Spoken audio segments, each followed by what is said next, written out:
Hello everyone, आप सभी का स्वागत है हमारे यूट्यूब चैनल में। तो आज मैं आप लोगों के लिए इस सीरीज की अब तक की पूरी कंप्लीट वीडियो एक्सप्लेन करने वाली हूँ। वीडियो को मैंने काफी डिटेल में एक्सप्लेन किया है, इसलिए इस सीरीज में होने वाली एक भी इंसिडेंट्स छूटी नहीं है। तो चलिए बिना किसी देरी किए अब वीडियो को शुरू करते हैं। तो जैसा कि हमने लास्ट एपिसोड में देखा था, बहुत ही बड़े रॉयल घराने का जो कास्टल नेफ्यू कार्मन होता है, वो जिन्यून को किसी भी हाल में मारने के लिए अपने बंदों को सुपारी दे देता है। लास्ट एपिसोड में हमने देखा था कि वो जो अजीब से मास्क लगाया हुआ बंदा होता है, वो अपने चेलों के साथ वहाँ पे आ जाता है जिन्यून पे हमला करने। वो चारों तरफ से उन्हें घेर लेता है और अब होती है एपिसोड की शुरुआत, जहाँ का उन्हें ये चैलेंज करता है कि लास्ट टाइम तो तुम हमसे बच गए थे, लेकिन आज मैं तुम्हें नहीं छोड़ूंगा। और एक ब्रॉन्ज लेवल की सोल ड्रैगन जो कि लियू लियू है और एक नो रैंक का कल्टिवेटर, तुम दोनों को मैंने यहाँ सबक नहीं सिखाया तो मेरा नाम भी का नहीं। इसमें जिन्यून ये कहते हुए उसके चैलेंज को एक्सेप्ट कर लेता है कि फिर देखते हैं, हम भी तुमसे डरते नहीं हैं, आ जाओ मैदान में और मेरे मात्र एक ही स्ट्राइक से ही हमें यहाँ जीत मिलेगी। अब ऐसा कहते ही हम देखते हैं कि जिन्यून अपने वाटर बुलेट को एक्टिवेट करता है। जैसे ही वो अपने इस वाटर एट्रीब्यूट से उस का पे अटैक करता है, का को हम देखते हैं कि एक पावरफुल शील्ड से रोक लेता है और यहाँ जिन्यून से वो कहता है कि बस तुम्हारे पास यही एक मूव है, ये मूव मेरे इस बोन शील्ड के सामने नहीं टिकेगी और तुम्हारी ये जो वाटर बुलेट है मेरी इस शील्ड के सामने तो बस तुम बच्चों की थूक के बराबर है। इस पे लियोलो अब उस पे अपने डेथ सैलून से अटैक करती है और ये वही ड्रैगन होता है जिस पे अपनी शक्तियों का प्रैक्टिस करते हुए यूलो ने उस मौत के रेगिस्तान में इस ड्रैगन को अपने वश में किया था और अपना पेट बनाया है। हाँ, वो उसे एक नाम भी देती है, शाशा, और आगे यही शाशा से वो उस का पे अटैक कर रही होती है, लेकिन उस का के शील्ड के सामने ये शाशा वाला भी सैंड स्टॉर्म बिल्कुल नाकाम रहता है। अब ये देखते ही योलो यहाँ पे अपने अगले मूव का इस्तेमाल करती है जो कि सोल लॉक चेन होता है। इसका यूज करते ही वो उस शील्ड को जकड़ लेती है और अब बारी आती है उस शाशा के अटैक करने की, लेकिन हम यहाँ देखते हैं कि वो का इसे भी आसानी से रोक लेता है। यहाँ वो अपने शील्ड को और भी ज्यादा इंक्रीज कर देता है और उसके सोल चेन्स को तोड़ देता है। आगे यहाँ यूलो जिन्यून को बताती है कि अब हमें क्या करना चाहिए क्योंकि हमारी कोई भी मूव उसके शील्ड को नहीं भेद पा रहे हैं, जिस पे जिन्यून उसे कहता है कि हमारे पास एक आइडिया है, अगर हम इस प्लान का यूज करें तो हम इसके शील्ड को आसानी से तोड़ सकते हैं। अब यहाँ जिन्यून का प्लान ये होता है कि वो सबसे पहले वो स्का के ड्रैगन का ध्यान अपनी ओर भटकाएगा और इतने में जो यूलो होगी वो अपने उस शाशा ड्रैगन के और भी ज्यादा सैंड स्टॉर्म वाले पावर को बढ़ाएगी ताकि वो उस पे अचानक से सरप्राइज अटैक कर सके।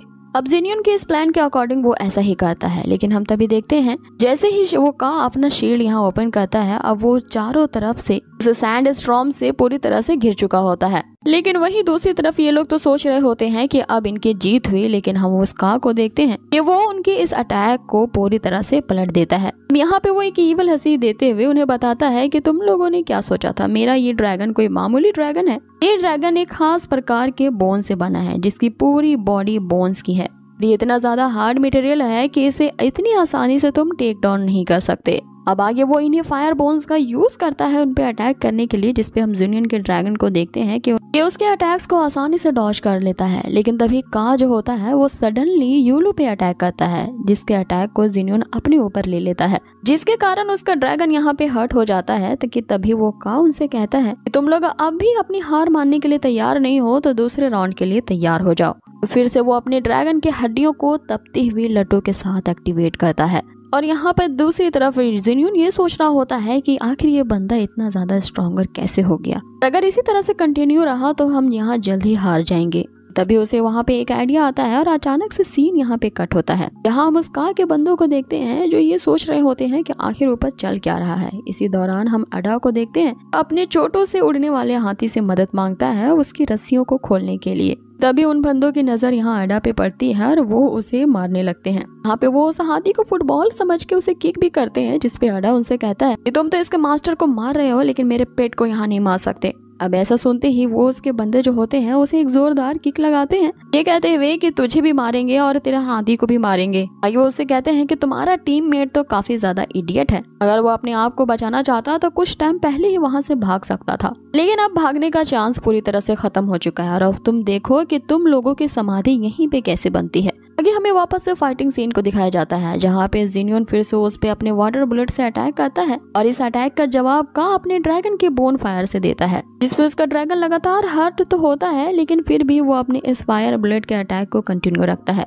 इस पे का उससे कहता है कि तुम लोग वाकई में काफी बेवकूफ हो जो बिना किसी रीजन के यहाँ पे जीतने के लिए ट्राई कर रहे हो। क्या तुम लोग अभी ये सोचते हो कि ये तुम्हारा जो वाटर है ये मेरे इस ड्रैगन बोन को जरा सा भी डैमेज कर पाएगा? और अभी तुम लोगों को एक आखिरी मौका देता हूँ, चुपचाप से यहाँ पे अपनी हार मान लो। अब यहाँ सीन चेंज होता है और यही बात उसके बंदे भी अडा से कर रहे होते हैं, लेकिन यहाँ अडा अपने दोस्त पर पूरा विश्वास दिखाते हुए कहता है कि तुम लोगों ने जिनियन को अब तक जाना नहीं। वो एक ऐसा पर्सन है उसके पास आइडियाज की कमी नहीं है और वो हर एक सिचुएशन को डील कर सकता है, क्योंकि मुझे उस पर पूरा विश्वास है। यहाँ सीन कट होता है और हमें फिर से जिनियन के एक लास्ट मूव को दिखाया जाता है, जहाँ वो अपनी पूरी ताकत से अपने ड्रैगन से उसके शील्ड पे अटैक करता है और फिर आगे वो यूलो से कहता है कि अभी सही वक्त है, इस पे दोबारा से अटैक करो, जिसपे यूलो अब अपने शाशा ड्रैगन को समन करती है और आगे ये दोनों मिलकर ही उसके शील्ड पे लगातार अटैक करते हैं। जिसपे का जो होता है उनसे कहने लगता है कि मैं तुम लोगों से कितनी बार कहूँ कि ये सब करना यूजलेस है, बंद करो, क्योंकि मेरा ये जो ड्रैगन बोन वाला शील्ड है इसे आयरन से भी ज्यादा हार्ड है।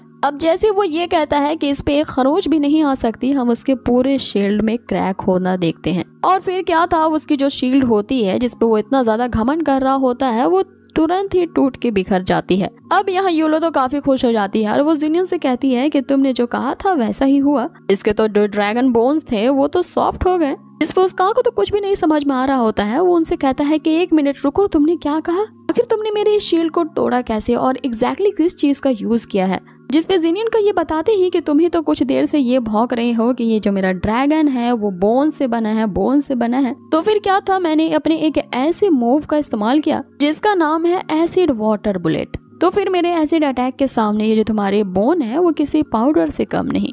अब उसके ऐसा कहते ही गाइस हम देखते हैं हमारे ये जो एपिसोड होता है यही होता है फिनिश। तो नेक्स्ट एपिसोड की शुरुआत होती है और हम देखते हैं हमने देखा था जो जिनियन होता है वो यूलो के साथ मिलकर के तो लगातार उस का पे अटैक कर रहा होता है, लेकिन वो जो का होता है उसके पास भी एक अच्छा खासा शील्ड होता है जो इनके हर एक अटैक्स को आसानी से डॉज कर लेता है। लेकिन यहाँ पे वो एक विलेन की तरह बखान करते हुए इन्हें अपना राज बता देता है कि उसका ये जो ड्रैगन है वो मात्र बोन से बना है। इसी का फायदा उठाते ही जिनियन यहाँ जो होता है वो अपने ड्रैगन से एसिड वाटर बॉम्ब से अटैक करता है। अब आगे एपिसोड शुरू होता है जहाँ हम देखते हैं कि जैसे ही जिनियन अपनी इस मूव का इस्तेमाल करने ही वाला होता है वो जो का होता है अपने वही बोन स्ट्रक्चर्स एरो के साथ जो कि हजारों की तादाद में होते हैं यहाँ इन दोनों पे अटैक करता है। अब इसी अटैक से यहाँ बचने के लिए जिनियन और यूलो एक दूसरे से अलग हो जाते हैं। तभी जिनियन का यहाँ पे एक और आइडिया सोचता है, लेकिन इस आइडिया को फॉलो करने के लिए उसे यूलो के कॉर्पोरेशन की जरूरत होती है। और जैसे ही वो इस बारे में बात करने के लिए उसके पास जाने की कोशिश करता है वो बोन एरोज इसे ऐसा नहीं करने देती। लेकिन तभी यहाँ पे यूलो अपने कम्युनिकेशन डिवाइस का यूज करते हुए जिनियन से पूछती है कि आखिर वो क्या कहना चाहता था,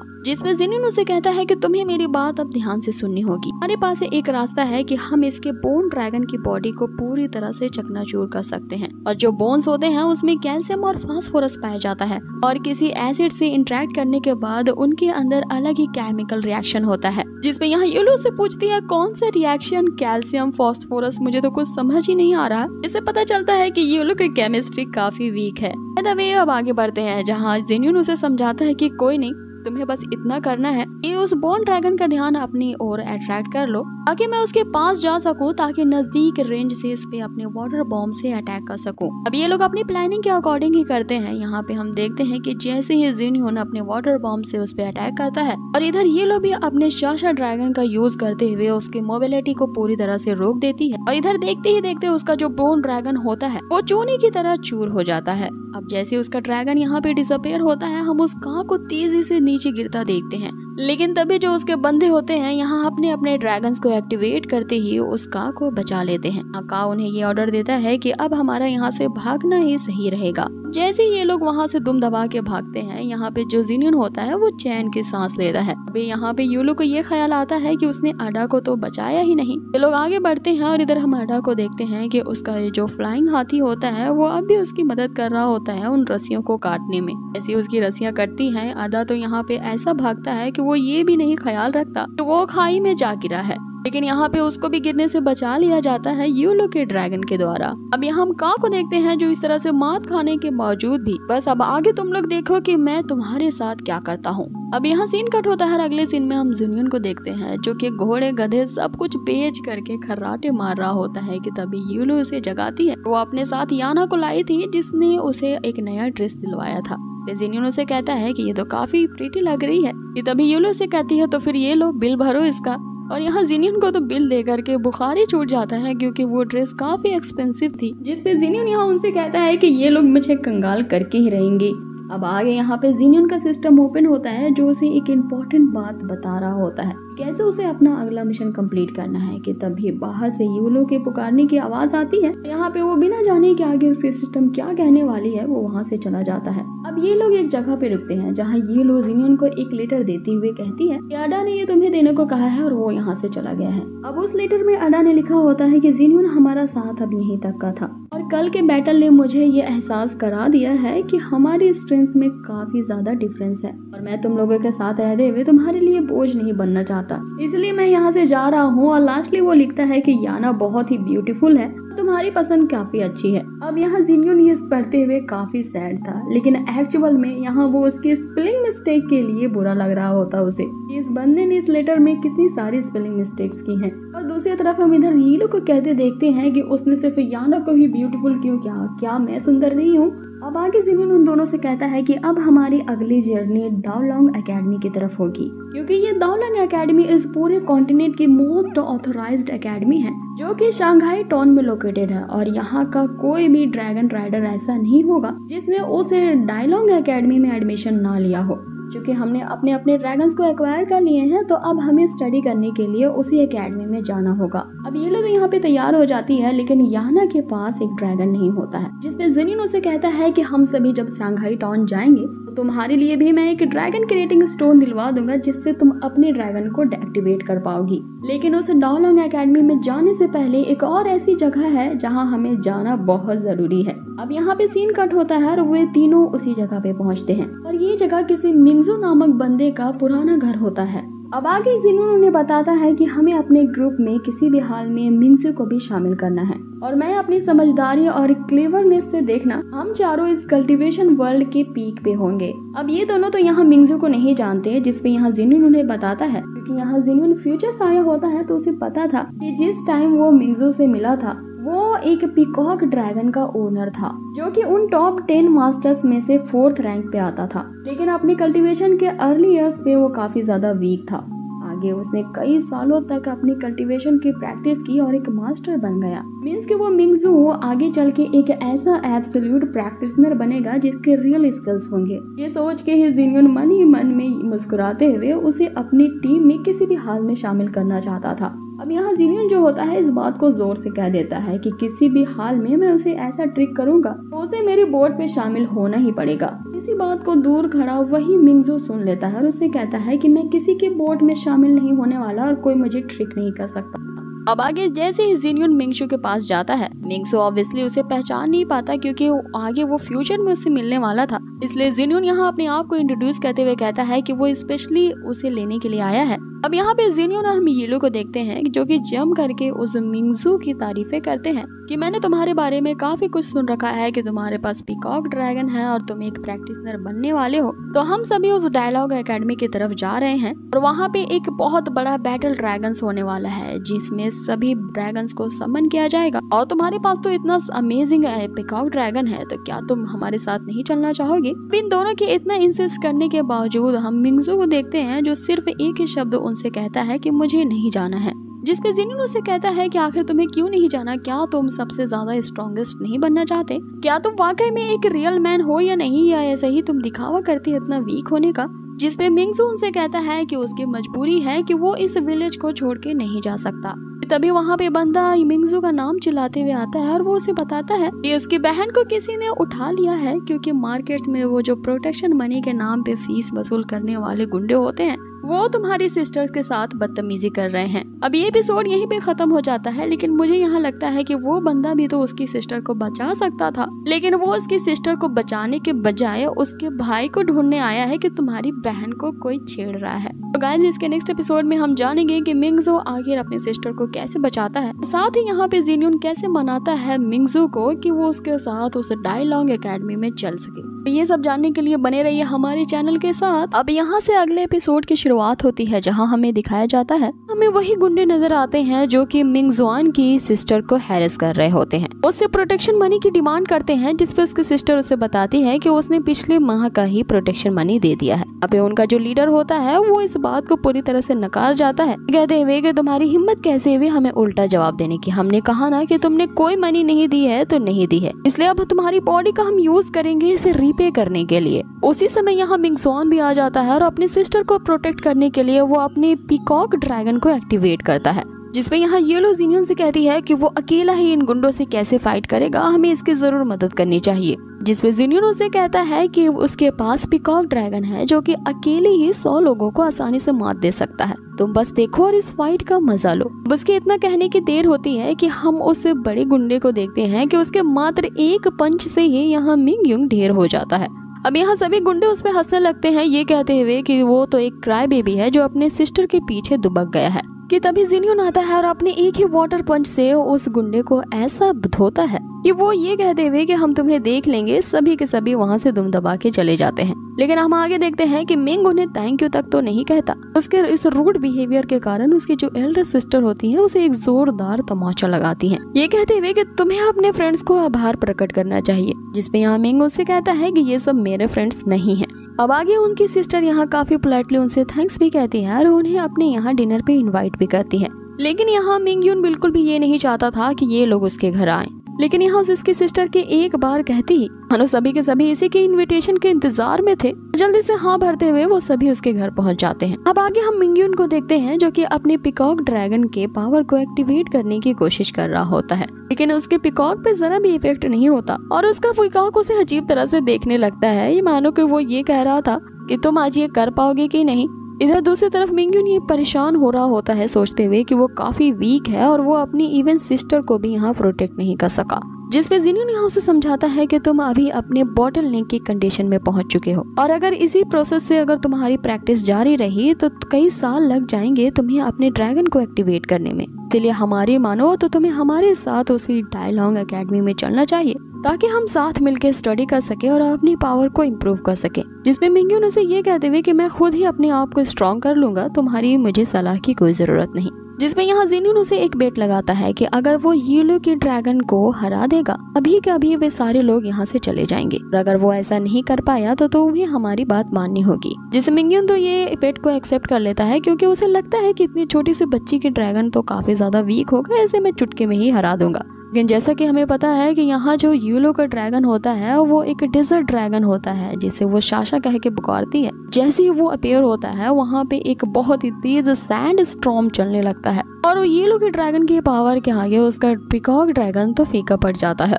मिंगजोआन अपनी हार को स्वीकार नहीं कर पाता और जिन्यून से कहता है कि अगर तुम्हारे अंदर एबिलिटी है तो मुझसे एक एक हाथ करके देखो, अपनी गर्लफ्रेंड को यहाँ पे सामने क्यों लाते हो। जिसपे आगे हम इनकी मार्शल फाइट को कम बल्कि बच्चों की फाइट को ज्यादा देखते हैं। ये जिन्यून के हल्के हाथों से हिट करने के बावजूद भी वो काफी यहाँ मार खा रहा था। जिसमें यहाँ जिन्यून उसे समझाने की कोशिश करता है कि अगर तुम इसी छोटे से विलेज में रहे और इसी तरह से अकेले स्टडी करके प्रैक्टिस करते रहे तो तुम कभी सक्सेस नहीं कर पाओगे और इस दौरान क्या तुम चाहते हो कि तुम्हारी सिस्टर को इसी तरह से बुली किया जाए। और तुम मेरा विश्वास करो, तुम्हें हमारे साथ चलना चाहिए क्योंकि मुझे यकीन है कि तुम्हारे अंदर स्ट्रॉन्गर बनने की डेफिनेटली वो एबिलिटी है। जिसमें यहाँ मिंगजोआन तो एक ही रट लगाए बैठता है कि वो नहीं जाएगा और यहाँ जिन्यून उसकी माइजरी को बिल्कुल भी नहीं समझ सकता। अब इस तरह से जिन्यून पे एग्रेसिव होने के कारण जो याना होती है वो यहाँ पे मिंगजोआन को ही हिट करती है, ये कहते हुए कि तुम्हारी हिम्मत कैसे हुई मेरे मास्टर पे अटैक करने की। अब आगे सीन चेंज होता है और हमें उन सभी को दिखाया जाता है जो कि डिनर को एंजॉय करते हैं। इवन कि वो यहाँ पे डिशेस को साफ करने में वो उसकी सिस्टर की भी हेल्प करते हैं। बारी बारी से सभी यहाँ उन्हें हेल्प देने के लिए आते हैं। ये देख के थोड़ा सा मिंगजोआन तो नरम दिल होता है कि किस तरह से ये लोग उनकी यहाँ मदद कर रहे हैं। अगले सीन में वो इसी बात को गहराई से सोच रहा होता है कि अगर उसे स्ट्रॉन्गर बनना है तो उसे एक डिसीजन लेना ही होगा। इतने में हम जिन्यून को देखते हैं कि जो उसके साथ लिपटने की कोशिश करता है, ये कहते हुए कि उसके सामने येलो है। लेकिन मिंग जुआन जो होता है उसे एक जोरदार किक मारता है और वो सीधा जमीन पे गिरता है। यहाँ जब जिन्यून की आंखें खुलती है तो वो सोच रहा होता है कि अरे वो तो बेड पे सो रहा था, वो नीचे फ्लोर पे कैसे आ गया। लेकिन यहाँ जिन्यून को कुछ अजीब सी स्मेल आती है। जैसे वो बाहर निकलता है, वो देखता है कि मिंग जुआन का पूरा घर जल रहा है। और इसी के साथ ही हमारा ये एपिसोड यही खत्म होता है। अब यहाँ पे एपिसोड खत्म होता है और हमें अगले एपिसोड में दिखाया जाता है। अचानक से आंखें खुलती है और वो देखता है कि मिंग युआन ने जिस घर में उसे शरण दी होती है वो पूरा घर जल रहा होता है। और ये कोई एक्सीडेंट नहीं होता है, बल्कि बकायदा उस घर को किसी ने जलाया था। ये जलाने वाले वही गुंडे होते हैं जो कि मिंग युआन की सिस्टर के साथ उस भरी मार्केट में यहाँ बदतमीजी कर रहे थे। लेकिन यहाँ पे वो गुंडे अपनी उस बेइज्जती का रिवेंज लेने के लिए अपने साथ अपने एक एल्डर ब्रदर को भी लाए थे, जो कि एक मास्टर लेवल का होता है। यहाँ पे हम उसी एक्सपर्ट का एक ड्रैगन भी देखते हैं जो कि उनके बचे कचे घर को भी अपनी आखिरी फूंक से जला देता है। लेकिन यहाँ एन वक्त पे ही जिन्यून और यूलो अपने अपने ड्रैगन पे और बाकी बचे हुए लोगों के समेत वहाँ से निकलने में कामयाब हो जाते हैं। और लेकिन अपने घर को इस तरह से जलते देख वो सिस्टर काफी ज्यादा सैड होती है, क्योंकि वो उनके पेरेंट्स की दी हुई आखिरी निशानी थी।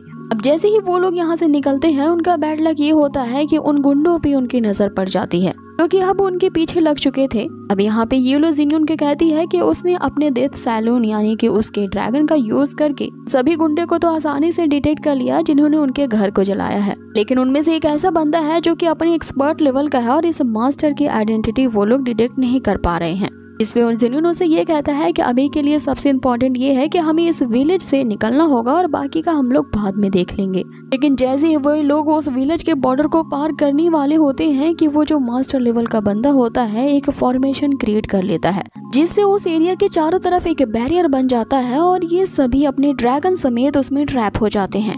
इस तरह के एक विशाल ब्लॉकिंग फॉर्मेशन को देखते ही इन लोगों का ये अंदाजा हो जाता है कि अब की बार उन लोगों का सामना एक ऐसा ओपोनेंट से पड़ा है जो कि एटलीस्ट गोल्ड लेवल का ड्रैगन नाइट है। जिसके पास भी वो गोल्ड ड्रैगन होता है उसे एमेस्टिक लेवल का कहा जाता है। और ये ड्रैगन नाइट्स तो सभी नाइट्स से काफी ज्यादा पावरफुल होते हैं। लेकिन यहाँ जिन्यून तो कुछ और ही सोच रहा होता है। उसे ये लगता है कि वो उसके सिस्टम द्वारा दिया गया एक टास्क है और इस हर्डल से बाहर निकलते ही उसे रिवॉर्ड पॉइंट्स दिए जाएंगे। लेकिन अब की बार सिचुएशन काफी गंभीर हो गई थी। वो लोग वाकई में इन लोगों पे अटैक करने ही आए थे। अब आगे यहाँ जिन्यून यूलो को ऑर्डर देता है कि अगर वो अपने वाइल्ड ड्रैगन यानी शाशा को कंट्रोल कर पाए और ये देखे कि वो उस ड्रैगन का यूज करके यहाँ से बाहर निकल पाती है कि नहीं। अब यहाँ येलो उस पूरे ब्लॉकिंग वॉल की इंस्पेक्शन करने के लिए अपने छोटे छोटे ड्रैगन्स को समन करती है, ताकि वो जाके ये पता करके लाएं कि इस दीवार की सबसे ज्यादा कमजोर कड़ी कहाँ पे है, ताकि वो उसे तोड़ पाए। इस पे याना यहाँ येलो से कहती है कि आपकी बार जो हमारा ओपोनेंट है वो एमेस्टिक लेवल का है,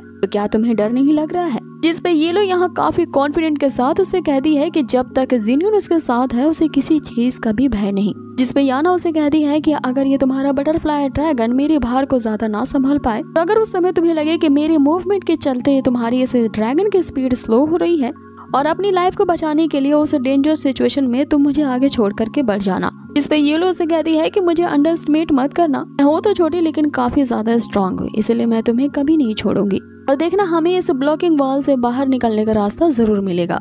आगे येलो उस ब्लॉकिंग वॉल की कमजोर कड़ी को डिटेक्ट कर लेती है और ये खबर वो जिन्यून को बताती है। साथ ही वो जिन्यून को ये भी बताती है कि जहाँ ये बैरियर सबसे ज्यादा लाइट फॉर्मेशन का है वो जगह वापस से हमें विलेज के एंट्रेंस तक ले जाएगा, लेकिन उस पे वही गुंडे तैनात है। जिसपे जिन्यून उसे कहता है कि हमारे पास अभी भी एक प्लान है। वो यहाँ येलो से कहता है कि तुम अपने डेथ सैलून यानी शाशा को रिलीज कर दो, ताकि वो अपनी पावर का यूज करते हुए एक टॉर्नेडो बैरियर बना दे और उस बवंडर की आड़ में हम एक ही टाइम में अपने आप को इस प्रोटेक्टिव वॉल से भी निकाल सकते हैं, साथ ही उन लोगों की आंखों में धूल भी झोंक सकते हैं। और उसी दौरान जिन्यून अपने ड्रैगन समेत सभी को प्रोटेक्ट करते हुए वो इस फॉर्मेशन से निकल जाएगा। अब जिन्यून के इस प्लान को सुनते ही यहाँ पे सिस्टर और मिंग युआन घबरा जाते हैं। इस पे जिन्यून यहाँ उन्हें आश्वासन देता है कि अभी के लिए हमारे पास इससे बेटर प्लान नहीं हो सकता, सो तुम लोगों को मुझ पे भरोसा करना होगा और मैं किसी भी हाल में तुम लोगों को यहाँ से सही सलामत निकाल लूंगा। और अब बारी आती है उनके प्लान के एग्जीक्यूशन की, जिसमें याना जो होती है वो जिन्यून के ड्रैगन के ऊपर आ जाती है और अब येलो अपने डेथ सैलून यानी साशा को सम्मन करती है। अब ये तो एक डेजर्ट ड्रैगन होता है जिसके आने से वहाँ पे बहुत बड़ा एक विंडी स्टॉर्म जैसा टॉर्नेडो क्रिएट हो जाता है। अब ये बवंडर तो उनके लिए भी खतरनाक होता है, इसलिए यहाँ पे जो मिंग युआन होता है वो एक प्रोटेक्टिंग शील्ड बनाता है जिसके अंदर वे सभी लोग आ जाते हैं ताकि उन्हें सांस लेने में कोई प्रॉब्लम ना हो। अब आगे इस बवंडर की आड़ में यूलो सबसे आगे बढ़ती है और वो जिनयून को कांटेक्ट करके उसके पीछे चलने को कहती है। अब सभी लोग फुल स्पीड में आगे बढ़ रहे होते हैं और उनका ये प्लान होता है कि वो तेजी से जा करके उस दीवार के सबसे कमजोर पड़ी पे जाके हिट करेंगे ताकि वो फॉर्मेशन टूट जाए और वे लोग इस शील्ड से आजाद हो जाएं। दूसरी तरफ हम उन गुंडों को देखते हैं जो कि उनका इंतजार कर रहे होते हैं उसी कमजोर कड़ी के पास। वहाँ पे वो अपनी तरफ एक बड़े से बवंडर को आता देखते हैं जिससे उसके चमचे घबरा जाते हैं। इवन वहाँ पे वो भागने की कोशिश भी करते हैं जिसपे उनका जो लीडर होता है वो उन्हें रोकता है ये कहते हुए कि जबकि हमारे पास मिस्टिकल लेवल का मास्टर है तो आखिर हमें किससे डरने की जरूरत है। आगे हमें उनके मास्टर को दिखाया जाता है जो ये देख करके काफी हैरान था कि आखिर कौन है जो इस वाइल्ड ड्रैगन को कंट्रोल कर रहा है जिसके आते ही इतना बड़ा सा टॉर्नेडो क्रिएट कर दिया है उन्होंने। जैसे ही योलो उस ब्लॉकिंग दीवार को हिट करने वाली होती है वहाँ पे वो उसी एक्सपर्ट को खड़ा पाती है। आगे वो जिनयून से पूछती है कि अब क्या किया जाए, जिसपे जिनयून उससे कहता है कि हमें फुल स्पीड से आगे बढ़ते रहना चाहिए, चाहे हमारे रास्ते में जो भी आए उसे बस हिट कर देना। आगे येलो ऐसा ही करती है और यहाँ पे काउंटडाउन शुरू हो जाता है। येलो को ऐसा करते ही जिनयून ने भी अपने ड्रैगन की पावर को इंक्रीज कर दिया था। जैसे इनके काउंटडाउन खत्म होके 1 पे आती है ये अपनी पूरी ताकत के साथ उस ब्लॉकिंग वॉल को हिट करते हैं। इससे वो बड़ा सा फॉर्मेशन तो टूट जाता है और ये लोग काफी यहाँ खुश हो जाते हैं कि आखिरकार उन्हें सक्सेस मिल ही गई। तभी हम उस एक्सपर्ट मास्टर को देखते हैं जो कि अपने ड्रैगन को इनके ऊपर छोड़ देता है। वो ड्रैगन लाइट की स्पीड से एकदम जाता है और सबसे पहले उस टॉर्नेडो क्रिएट करने वाले साशा ड्रैगन को हिट करता है जिससे उस ड्रैगन की वहीं पे मौत हो जाती है। और जैसे ही यूलो का ड्रैगन यहाँ पे मरता है यूलो की शक्तियाँ भी कम हो चुकी थी और वो वहाँ पे बेहोश हो जाती है। इसके बाद यहाँ पे जो सीन होता है वो शिफ्ट होता है और हमें नेक्स्ट सीन में दिखाया जाता है ड्रैगन यहाँ पे मरता है, यूलो की शक्तियाँ भी कम हो चुकी थी और वो वहाँ पे बेहोश हो जाती है। अब यहाँ येलो तेजी से नीचे गिर रही होती है जिसे बचाने के लिए जिनयून अपने ड्रैगन समेत आगे बढ़ता है। लेकिन हम उसी टाइम देखते हैं कि उस मास्टर का वो जो ड्रैगन होता है यहाँ जिनयून को हिट करने वाला होता है, लेकिन याना यहाँ जिनयून को बचा लेती है। लेकिन यहाँ जिनयून को बचाने के कारण याना खुद भी गिर जाती है। आगे जिनयून यहाँ उसे पकड़ने की कोशिश करता है लेकिन अब वो गिर चुकी थी। इधर दूसरी तरफ वो मास्टर एक्सपर्ट का जो ड्रैगन होता है जिनयून पे अटैक करना जारी रखता है और यहाँ पे लास्टली वो एक दूसरे के आमने सामने आते हैं। यहाँ पे हम उस एक्सपर्ट मास्टर को जिनयून को कहते हुए देखते हैं कि तुम्हें क्या लगता है तुम मेरी इस ब्लॉकिंग वॉल को तोड़ दोगे तो क्या तुम्हें आसानी से मैं यहाँ से जाने दूंगा और तुम लोगों को अब मेरी पकड़ से कोई नहीं बचा सकता। जिसपे जिनयून उसे घूरते हुए देखता है और इसी देखने के साथ ही हमारा ये एपिसोड यही होता है फिनिश। अब नेक्स्ट एपिसोड की शुरुआत होती है और हम देखते हैं हमें यही सीन को दिखाते हुए कि ये दोनों लड़कियां नीचे गिर रही होती हैं कि तभी याना अपनी पावर को एक्टिवेट करती है। फिर हम देखते हैं कि उस होल्स में से स्पाइडर्स निकलते हैं और वो एक स्पाइडर वेब बनाते हैं जिसपे याना येलो को नीचे गिरने से रोक लेती है उसी स्पाइडर के जाले का यूज करके। अब ये देखिए कि याना ने येलो को बचा लिया है। जिनयून यहाँ काफी खुश हो जाता है। बाकी वो जो मास्टर होता है वो अपने ब्रदर को कॉल करता है जिसके कहने पे ही वो इन लोगों पे अटैक करने आया था। वो यहाँ इन्फॉर्म करते हैं कि जो नीचे गिरे हैं उसे किसी भी हाल में उस फॉरेस्ट से निकलने नहीं देना। दूसरी तरफ इस लड़की की बात रही तो इसे मैं देख लूंगा। जिसपे जिनयून उस मास्टर को यहाँ समझाने की कोशिश करता है कि हमारी आपसी दुश्मनी तो नहीं है और यहाँ हमने इसलिए अटैक किया होता है क्योंकि हम सेल्फ डिफेंस कर रहे थे, तो क्यों ना इस मामले को यहीं रफा दफा करें और सीनियर आप हमें यहाँ से जाने दीजिए। जिसपे वो मास्टर उसे कहता है कि मैं यहाँ किसी के झगड़े में नहीं आया हूँ, ना ही मुझे इसमें इंटरेस्ट है कि कौन यहाँ सही है और गलत है। मैं तो बस यहाँ तुम लोगों की कैपेबिलिटी देख के रुक गया। आखिर वो कौन बंदे हैं जो मुझसे टक्कर लेने की यहाँ पे कोशिश भी कर रहे हैं और जो मुझसे टक्कर लेने की भी सोचता है फिर मैं उन्हें जिंदा नहीं छोड़ता। अब यहाँ जिनयून सोच रहा होता है कि पता नहीं किस साइको मास्टर से हमारा आज पाला पड़ गया है, इसलिए यहाँ जिनयून और थोड़ी देर उसे अपने बातों में लगाने की कोशिश करता है ताकि बाकियों को वहाँ से भागने का समय मिल पाए। इतने में हम उस मास्टर को देखते हैं कि अचानक से अपने ड्रैगन से यहाँ जिनयून पे अटैक करता है। जिनयून उसके अटैक को डॉज करने की कोशिश कर रहा था कि इतने में यहाँ सीन चेंज होता है और हमें नीचे के लोगों को दिखाया जाता है जो कि उन दोनों लड़कियों को कुत्ते की तरह ढूंढ रहे होते हैं।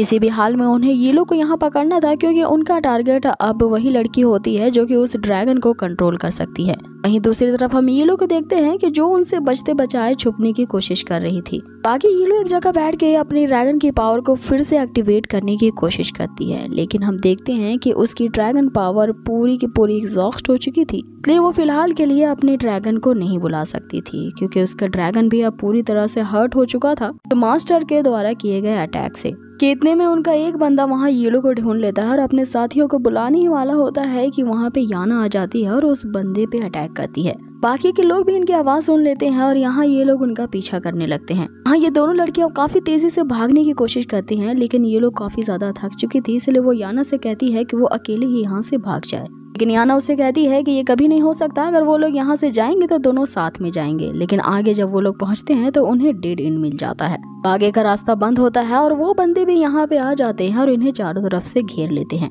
बाकी वो जो गुंडे होते हैं यहाँ पर फिर से उनके साथ बदतमीजी करने लगते हैं, ये कहते हुए कि तुम दोनों तो हमें पास से और भी ज्यादा खूबसूरत लग रहे हो, तो क्यों ना तुम हमारे ऑर्डर्स मान लो और हमारे साथ चलने के लिए एग्री करो, तो शायद तुम्हारी यहाँ जान बच सकती है। जिस पे यहाँ याना उन्हें ये जवाब देती है कि वो सिर्फ अपने मास्टर के दिए गए ऑर्डर को फॉलो करती है। ये सुनते ही उनका जो मेन लीडर होता है वो याना पे एक नाइफ से अटैक करता है, लेकिन हम तभी देखते हैं कि याना उस नाइफ को कंट्रोल कर रही होती है, फिर अपनी पावर का यूज करके वो उस नाइफ के टुकड़े कर देती है। जैसे ही वो गुंडे ये नजारा देखते हैं उन्हें समझ में आ जाता है कि ये कोई मामूली बंदी नहीं बल्कि ये भी एक ड्रैगन राइडर है।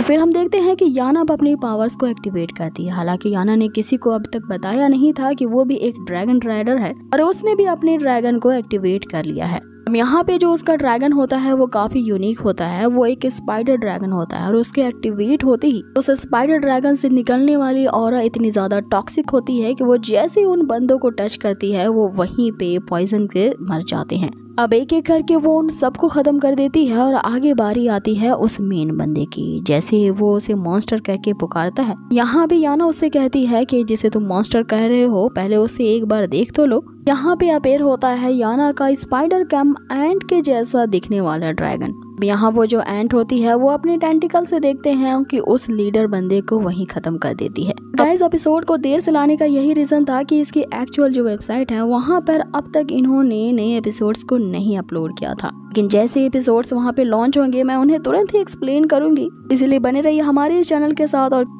कल से देखते हैं कि उस लीडर बंदे को वहीं खत्म कर देती है। अब आगे सीन वापस से आसमान की तरफ शिफ्ट होता है, जहाँ पे हम ज़िन्यून को देख रहे थे कि वो लगातार उस मास्टर के द्वारा किए गए अटैक्स को डॉज कर रहा था। बाकी ज़िन्यून के अटैक करने की बारी आती है और वो अपने ड्रैगन के वाटर बॉम्ब से उस दूसरे मास्टर के ड्रैगन पे अटैक करता है, लेकिन हम यहाँ उस एमिस्टिकल मास्टर को देखते हैं कि एक फ्लैश लाइट एक्टिवेट करता है, जिससे वो ज़िन्यून के द्वारा किए गए अटैक को उसके अंदर एब्जॉर्ब कर लेता है। आगे वो मास्टर यहाँ ज़िन्यून से कह रहा होता है कि तुमसे फाइट करना तो काफी बोरिंग है मेरे लिए, पता नहीं मुझे क्यों लगता है कि तुम बेकार का मेरे साथ साथ अपना टाइम भी यहाँ पे वेस्ट कर रहे हो। इसमें लगने की क्या बात है गाइज, वो सचमुच में उसका टाइम ही वेस्ट कर रहा होता है। तभी अब आगे बढ़ते हैं, जहाँ ज़िन्यून सोच रहा होता है कि इस इडियट को इतनी जल्दी कैसे पता चल गया कि मैं इसका टाइम वेस्ट कर रहा हूँ। यहाँ वो मास्टर ज़िन्यून से कहने लगता है कि तुम्हारे जब साथी नीचे गिरे तो तुम उन्हें बचाने के बजाय मेरे साथ यहाँ बेकार की फाइट कर रही हो। इसका यही मतलब है कि तुम उन लोगों को बचाने के लिए यहाँ मेरा टाइम पास कर रहे थे, ताकि वे दोनों जो नीचे गिरी हैं वो आराम से इस फॉरेस्ट से निकल जाएं।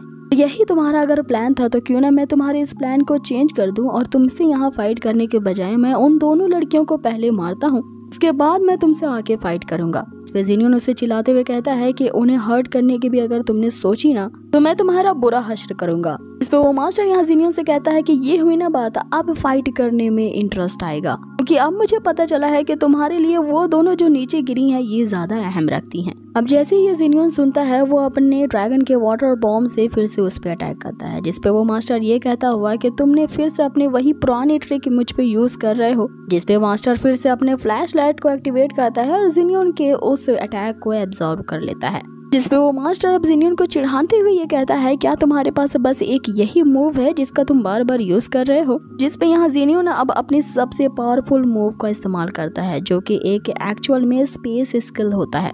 इसके यूज करते ही हम देखते हैं कि वहाँ पे एक बोतल ओपन होता है और उसके अंदर से एक ड्रैगन का पंजा बाहर निकलता है। लेकिन यहाँ इस अटैक को भी वो जो मिस्टिकल मास्टर होता है वो पूरी तरह से सप्रेस कर देता है, जिससे यहाँ जिन्यून के द्वारा ओपन किया गया वो पूरी की पूरी पोर्टल वहाँ पे ब्लास्ट हो जाती है। तो वहाँ पर कई सारे छोटे मोटे ब्लास्ट होने लगते हैं और इसका सामना जिन्यून नहीं कर पाता और वो बाकियों समेत वहीं नीचे गिरता है। तभी वहाँ वो मास्टर भी नीचे उतरता है और जिन्यून से कहता है कि तुम्हारे अंदर एक अच्छा टैलेंट है, लेकिन तुम अब भी काफी ज्यादा यंग हो, इसलिए मेरा मुकाबला नहीं कर सकते। आगे वो जैसे ही जिन्यून पे अटैक करने के लिए बढ़ता है, हम देखते हैं कि यहाँ जो याना की एंट ड्रैगन होता है अपने बीम लाइट का यूज उस मास्टर के ऊपर करती है और उसे एक शील्ड में घेर लेती है। अब उस मास्टर के यहाँ ध्यान भटकने का फायदा उठा करके जिन्यून वहाँ से भागता है। इधर बाकियों को भी हम देखते हैं कि वो तेजी से अपने ड्रैगन के ऊपर राइड करते हुए उस फॉरेस्ट से निकलने की कोशिश करते हैं। जिन्हें जाते हुए देख वो मास्टर कहता है कि मेरे लिए काफी ज्यादा एम्बैरेसिंग है तुम लोगों को चेस करना, लेकिन इस जंगल से तुम लोग निकल कर बाहर नहीं जा पाओगे क्योंकि सामने में ही तुम्हें मिलूंगा। इतना कहते ही ये एपिसोड यही फिनिश होता है। से अगले एपिसोड की शुरुआत होती है जहां हमें दिखाया जाता है एवरीवन, आप सभी का स्वागत है हमारे YouTube चैनल में। तो जैसा कि हमने लास्ट एपिसोड में देखा था, जो जिन्यून होता है वो उस मिस्टिकल मास्टर से बचते हुए उस फॉरेस्ट से भागने की कोशिश करता है। इसका वे लोग लगातार पीछा कर रहे होते हैं और आज का ये जो एपिसोड होने वाला है वो पूरी की पूरी कहानी एक फ्लैशबैक पे आधारित है। ये फ्लैशबैक हमें याना का ही दिखाया जा रहा होता है। याना ने अचानक से अपने ड्रैगन को जो एक्टिवेट किया होता है, इससे सभी लोग हैरान थे। जिन्यून के आखिर पूछने पर कि उसने अपने इस ड्रैगन को कब एक्टिवेट किया था और जब उसने ड्रैगन को एक्टिवेट कर लिया था तो फिर भी उसे ऑक्शन में क्यों बेचा जा रहा था, वो अपने पास्ट लाइफ की कहानी को बताती है। तो एपिसोड शुरू होता है हमें याना के ही फ्लैशबैक को दिखाते हुए, जहां कुछ महीने पहले जब उसे ऑक्शन में नहीं बेचा गया था वो उससे पहले एक कैदी होती है। अब यहाँ हम एक सोल्जर को देखते हैं जो कि याना को बुरी तरीके से पीट रहा होता है। उसे इसलिए मार पड़ रही होती है क्योंकि याना ने यहाँ से भागने की कोशिश की थी। ये लोग ड्रैगन क्लैन से होते हैं, जहाँ पे ये लोग इस तरह से छोटे छोटे बच्चे को पकड़ते हैं और उन्हें ड्रैगन नाइट बनने के लिए फोर्स करते हैं कि वो अपने अंदर छुपे हुए ड्रैगन सोल को एक्टिवेट कर ले। हाँ, हमें ड्रैगन क्लैन के एक लीडर को दिखाया जाता है जिसका नाम अकीरा होता है। इसे हमने पिछले के एपिसोड में ही देखा था, जिसने ड्रैगन के क्रिस्टल को खरीदने के लिए जिन्यून से उस ड्रैगन फ्रूट को खरीदने का सौदा किया था। हमें अकीरा को दिखाया जाता है जो याना जैसे ही छोटे छोटे बच्चों को वहाँ पे भाषण दे रही होती है। तुम सभी ही वर्ल्ड के होप हो और हमारे ड्रैगन क्लैन के, तुम सभी ही वर्ल्ड की आखिरी उम्मीद हो और हमारे ड्रैगन गॉड के लोग हो। तो लोग ड्रैगन गॉड की कॉस्मिक पावर को बिलीव करते हैं। उन्हें ड्रैगन गॉड अपने से ही ड्रैगन सोल देता है, जिसकी भी ड्रैगन सोल एक्टिवेट हो जाती है। कहा जाता है कि ड्रैगन गॉड उसे पैराडाइज में रखेंगे, यानी कि स्वर्ग पहुंचा देंगे। ऐसा कहते हुए सभी बच्चों को फोर्स कर रही होती है कि वो ड्रैगन गॉड की वर्शिप करे, कि वो उन सभी को एक रिचुअल स्टार्ट करने को कहती है। तभी हम देखते हैं कि उन सारे बच्चों के हाथ में एक एक ड्रैगन क्रिस्टल होता है, जिसे वे सभी अपने अपने खून से रिफाइन करते हैं। जैसे उस क्रिस्टल के अंदर उनके ब्लड जाते हैं, वो लोग एक मंत्र एक साथ कहने लगते हैं। वो लिटरली अपने अंदर छुपे हुए ड्रैगन सोल को एक्टिवेट करने की कोशिश कर रहे थे। इसमें से एक बच्चे का ड्रैगन वहाँ पे जाग जाता है और वो खुशी के मारे चिल्लाने लगता है कि आखिर उसने सक्सेस पा लिया, अब वो स्वर्ग में जाएगा। बच्चे को तुरंत ही सोल्जर्स वहाँ से ले जाते हैं और आगे अकीरा सभी से कहती है, अगर तुम इस बच्चे की तरह ही अपने ड्रैगन सोल्स को एक्टिवेट करते हो तो तुम सभी भी पैराडाइज में जाओगे। इसलिए ड्रैगन गॉड में विश्वास करो और उनकी ब्लेसिंग पाने के लिए उनकी वर्शिप करते रहना। तुम में से जो ज्यादा एलिजिबल होगा उसे हम पार्क में भी ले जा करके रखेंगे। आगे यहाँ सीन कट होता है और हमें एक काल कोठरी दिखाई जाती है, जहाँ पे याना को लाया जाता है। यहाँ पे वो सोल्जर उसे ये धमकी भी देता है कि अब की बार उसने अगर यहाँ से भागने की कोशिश की बार उसे हल्के हाथों से नहीं बल्कि ऐसा पीटा जाएगा जिसमें उसकी मौत हो जाए। यहाँ पे उस काल कोठरी में याना की दोस्त शी होती है, जो उससे पूछती है कि अब की बार उन लोगों ने तुम्हें लगता है कुछ ज्यादा ही पीट दिया है। फिर याना उससे कहती है कि इतना पीटना मेरे लिए तो कुछ भी नहीं है, क्योंकि ये लोग नहीं जानते कि मेरे जो इंजरीज है वो तुरंत ही हील हो जाते हैं। लेकिन लकीली उन लोगों को अब तक हमारे इस प्लान का पता नहीं चला है, इसलिए तुम चिंता मत करो, हम दोनों जल्द ही यहाँ से जरूर भाग जाएंगे। आगे वो एक मैप ड्रॉ कर रही होती है, जिसपे शी उसे कहती है कि हमें कोई देख न ले इसे ड्रॉ करते हुए। याना उसे बताती है कि रात के इस पहर पे कोई भी गार्ड पेट्रोलिंग नहीं कर रहा होता है, तो यही वह सही वक्त है हमारी प्लानिंग करने का। अब आगे शी याना को अकीरा की कही हुई बातों को बताती है कि अगर उन लोगों ने अपने अपने ड्रैगन्स को समन कर लिया, क्या वे लोग उन्हें अच्छे से ट्रीट करेंगे। जिस पे याना उसे कहती है कि तुम्हें इन लोगों की बातों में नहीं आना चाहिए, क्योंकि मुझे पूरा यकीन है कि ये लोग सिर्फ पैराडाइज में ले जाने का हमें झांसा दे रहे हैं। यहाँ कुछ न कुछ गड़बड़ तो जरूर है, क्योंकि जो बच्चे पैराडाइज ले जाने के नाम पर यहाँ से जाते हैं कभी भी यहाँ पे दोबारा वापस नहीं आते। ये कितनी स्ट्रेंज बात है कि यहाँ से जाने के बाद उनके बारे में आज तक हमें कोई न्यूज नहीं मिली है। याना यहाँ शी को ये भरोसा दिलाती है कि वो दोनों किसी भी हाल में यहाँ से भाग के ही रहेंगे, कि उसने अपने पेरेंट्स को ये वादा किया है कि वो जरूर सरवाइव करेगी, इस कैद से जरूर निकल के दिखाएगी। शी याना को आज की बात बता रही होती है कि आज भी एक हमारे ही साथी ने अपने ड्रैगन को सम्मन किया और फिर उसे सोल्जर्स द्वारा ले जाया गया। जो ड्रैगन क्लैन के लॉर्ड अकीरा है, उसकी दिन ब दिन बहुत ज्यादा ज्यादतियां बढ़ती जा रही हैं, हमें और भी ज्यादा टॉर्चर कर रही हैं। और उनका ये कहना है कि अगर हमने अपने अपने ड्रैगन्स को अवेकन नहीं किया तो फिर वो हमें ऑक्शन हॉल में किसी की गुलामी करने के लिए वहाँ बेच देंगी। इस पे याना उसे बताती है कि हमें बस अब थोड़ा सा ही और इंतजार करना होगा, क्योंकि अब मैंने जो बार बार यहाँ से जाके मैप बनाया है उसे बनने में अब थोड़ा ही समय बाकी है। यहाँ वो लगातार भागने की इसलिए कोशिश कर रही होती है ताकि वो यहाँ के रास्ते को अच्छे से याद करके एक मैप में उतार सके। इतने में हम शी को देखते हैं कि उसने अब अपने ड्रैगन को अवेकन कर लिया होता है और उसके क्रिस्टल से एक लाइट बाहर निकलती है जो कि वहाँ के सोल्जर्स को जगा देती है। जैसे ही सोल्जर्स वहाँ पे आते हैं उन्हें पता चल जाता है कि शी ने अपने ड्रैगन को जगा दिया है। आगे वो उसे अकीरा के पास ले जा रहे होते हैं, जहाँ पे शी जाने से इनकार कर देती है और अपने ड्रैगन को छुपा लेती है। जिस पे वो सोल्जर उसे कहता है कि मैं तुम्हारे ड्रैगन क्रिस्टल को डक करके निकाल लूंगा और फिर मैं तुम्हें मैडम अकीरा के पास ले जाऊंगा। ये खबर बताते ही मुझे भी कई सारे इनाम मिलेंगे, मैं सीधा सोल्जर की पोजीशन से स्क्वाड लीडर बन जाऊंगा। सोल्जर जबरदस्ती यहाँ शी को ले जाने की कोशिश कर रहा होता है, जिसपे याना उसे रोकती है। फिर हमें उसकी आंखों में वही रेड कलर की ईवल ऑरा दिखाई देती है। उसी दिन के बाद से ही याना ने अपने ड्रैगन को एक्टिवेट किया होता है। तब वो सोल्जर को मारते हुए ये दोनों यहाँ से भागने की कोशिश करती हैं। इन्हें रोकने के लिए कई सारे सोल्जर्स इन पे अटैक करते हैं, जिनके अटैक का सामना यहाँ याना करती है। लेकिन याना ने अभी अपने ड्रैगन को अवेकन किया था, इसलिए वो ज्यादा यहाँ पावरफुल नहीं थी।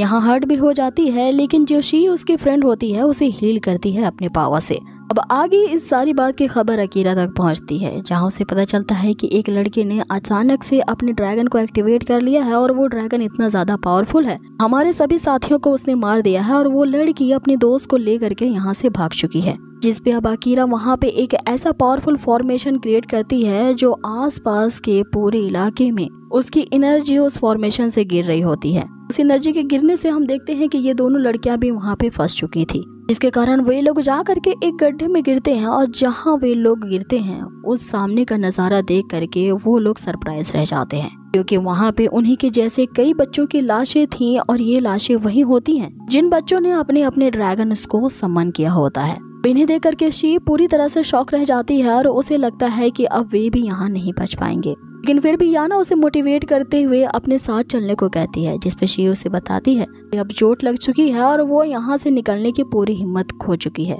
लेकिन वो यहाँ याना से वादा लेती है कि वो इस जगह से जरूर निकल के दिखाएगी। इसलिए उसके पास अब जो बची कुछ एनर्जी होती है इसका यूज करती है वो याना को एक शील्ड के अंदर ले लेती है और इससे यहाँ से दूर भेज देती है।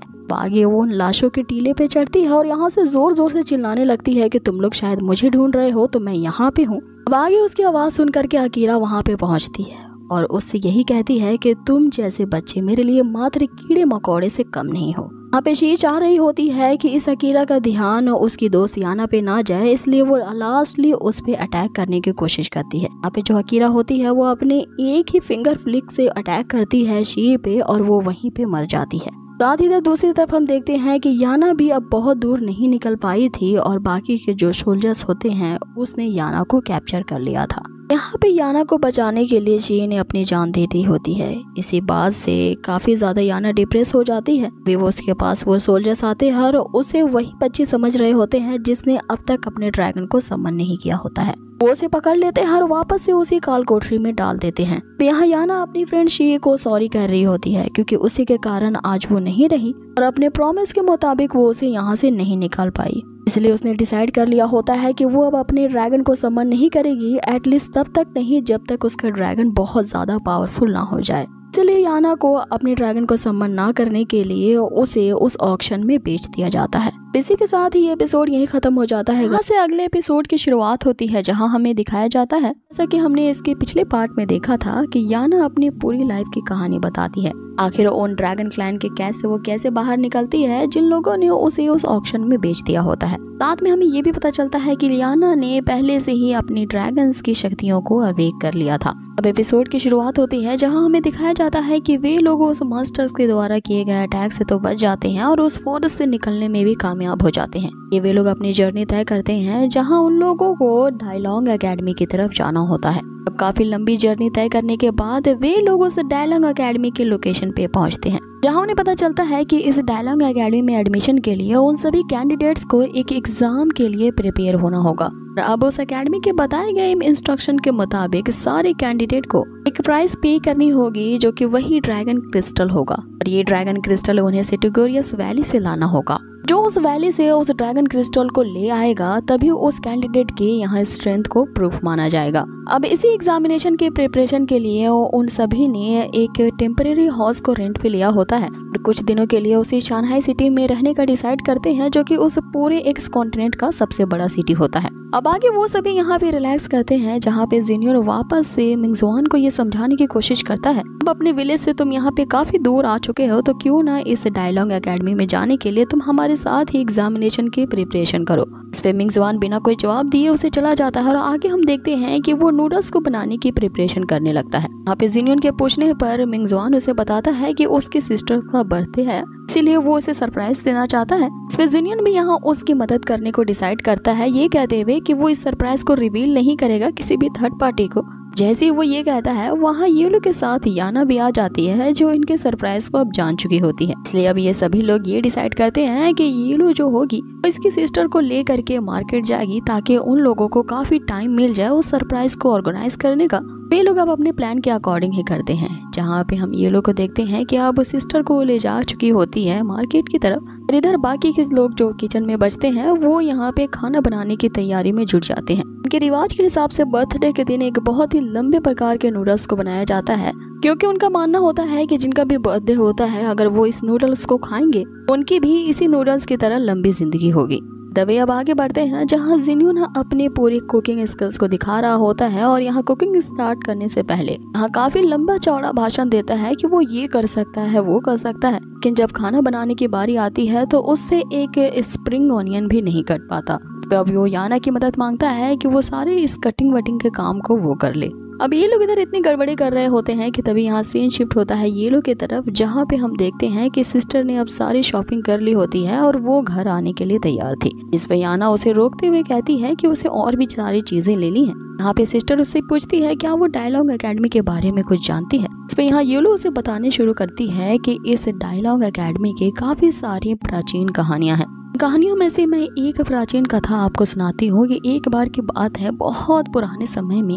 अब यहाँ पे वो अपनी मन धड़क कहानियां उन्हें बताने लगती है और सीन यहीं पे कट होता है। अगले सीन में हम किचन के सीन को देखते हैं, जहाँ पे याना ने सब्जियों को काटने के लिए अपने ड्रैगन को अब एक्टिवेट कर लिया होता है। अब जबकि उसका ड्रैगन 2 क्रिएचर्स का मिक्सअप होता है, जिसमें एंट और स्पाइडर्स के गुण होते हैं। यहाँ पे वो अब अपने मास्टर के ऑर्डर्स को फॉलो करने के लिए अपनी शक्तियों का यूज करती है। इसके कारण उस किचन में और भी ज्यादा गड़बड़ी मच जाती है। इसी तरफ हम यहाँ जिनियन को देखते हैं, जो कि याना से भी 10 कदम आगे निकलता है। वो उस कढ़ाई में पानी भरने के लिए, जो कि अब खत्म हो चुका था, अपने ड्रैगन को एक्टिवेट करता है और उसी वाटर बॉम्ब का यूज करता है। इससे वहाँ पे अब काफी गड़बड़ी मच चुकी होती है और अब मिंगजुआन ये सोच लेता है कि अब इन दोनों नकारों को मुझे किचन से बाहर निकालना होगा, क्योंकि ये लोग कुकिंग तो नहीं करेंगे बल्कि पूरे किचन को ही जलाकर रख देंगे।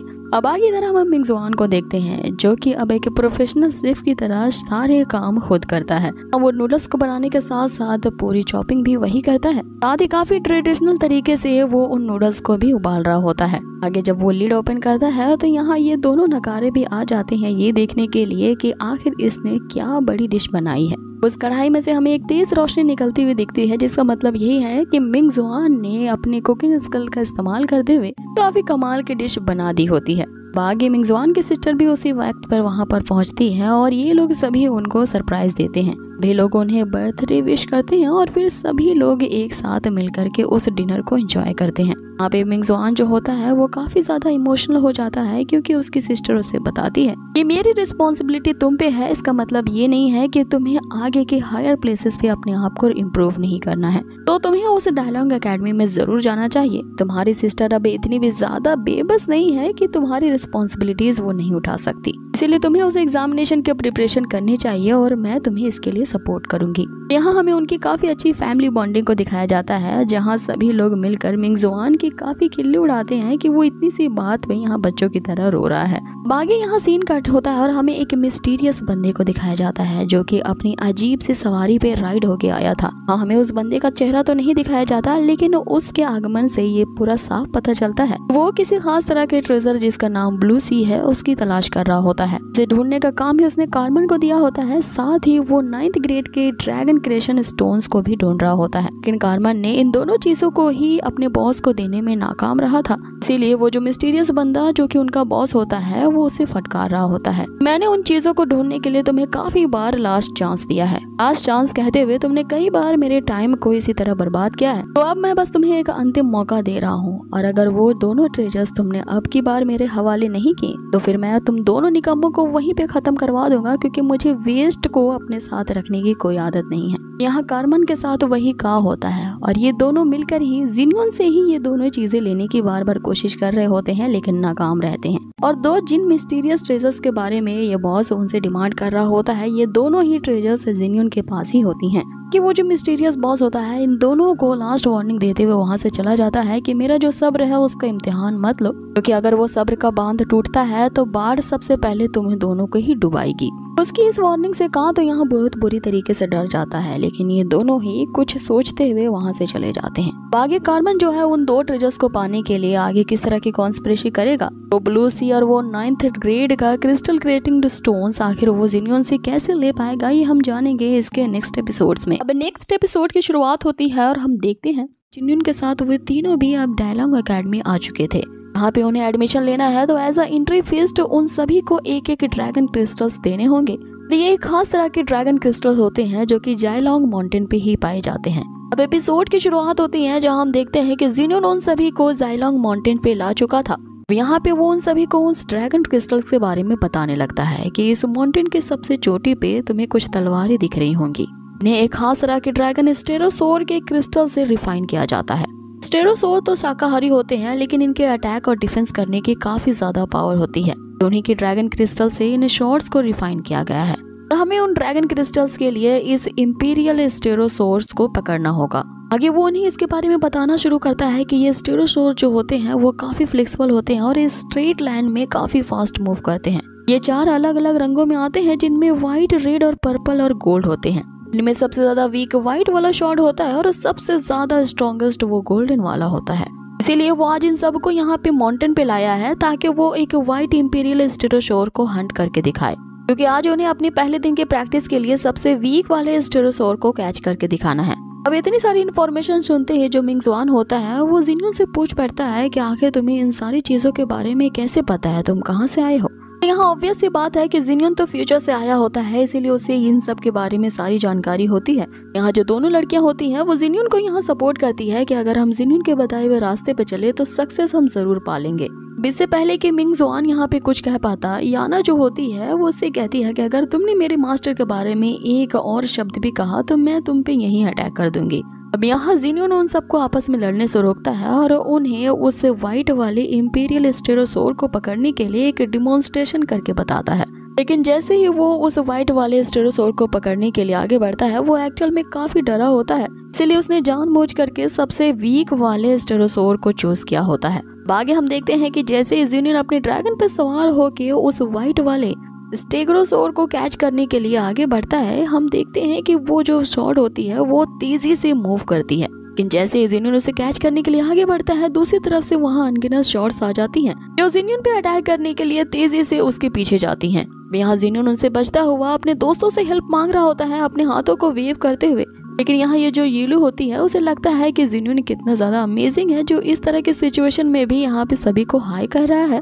वो भी उसे हेलो करते हुए वेव करती है। अब आगे हम देखते हैं कि जिन्यून का उन शॉट से बचना काफी ज्यादा मुश्किल हो चुका था। यहाँ जिन्यून को उनकी वीकनेस पता चल जाती है कि वो जो शॉट्स होती हैं हमेशा स्ट्रेट लाइन में ही ट्रैवल कर रही थी, इसलिए वो अपने ड्रैगन को घुमाता हुआ अब उन पे अपने वाटर बॉम्ब से अटैक करता है। आगे जैसे ही वो शॉट्स यहाँ जिन्यून को हिट करने के लिए आगे बढ़ती हैं, जिन्यून अपने वेपन से उन पे हिट करता है। तभी हम देखते हैं कि बहुत सारी शॉट्स जिन्यून पे अचानक से अटैक करती हैं और अब जिन्यून की चीखों के साथ ये सीन यहीं कट होता है। लेकिन यहाँ जिन्यून उस इंपीरियल स्टेगोसोर के अंदर के ड्रैगन क्रिस्टल को एक्सट्रैक्ट करने में सफल हो जाता है। तो अपने फ्रेंड्स को दिखाते हुए वो कह रहा होता है कि इसे कैच करना तो काफी आसान था और ये मेरे लिए तो बस एक पीस ऑफ केक था। लेकिन हमें एक्चुअल में ये बात पता चलती है कि उसने इस ड्रैगन क्रिस्टल को एक्सट्रैक्ट करने के लिए काफी तलवारों के अटैक्स को सहा है। फिर भी वो यहाँ अपना बखान जारी करता है कि अगर तुम लोग मेरे जैसे परफॉर्म करते हो तो तुम आसानी से उस इंपीरियल स्टेगोसोर के अंदर के ड्रैगन क्रिस्टल्स को निकाल पाओगे।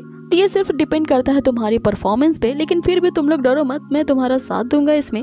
ये सुनते ही सभी लोगों में उत्साह बढ़ जाता है और वो अपने अपने ड्रैगन्स पे सवार होते ही स्टेगोसोर के अंदर के ड्रैगन क्रिस्टल को कैच करने के लिए निकल पड़ते हैं। यहाँ हम येलो को देखते हैं जो 1 सेकंड के अंदर ही व्हाइट वाले इंपीरियल स्टेगोसोर पे अटैक करती है और उसके ड्रैगन क्रिस्टल को एक्सट्रैक्ट कर लेती है।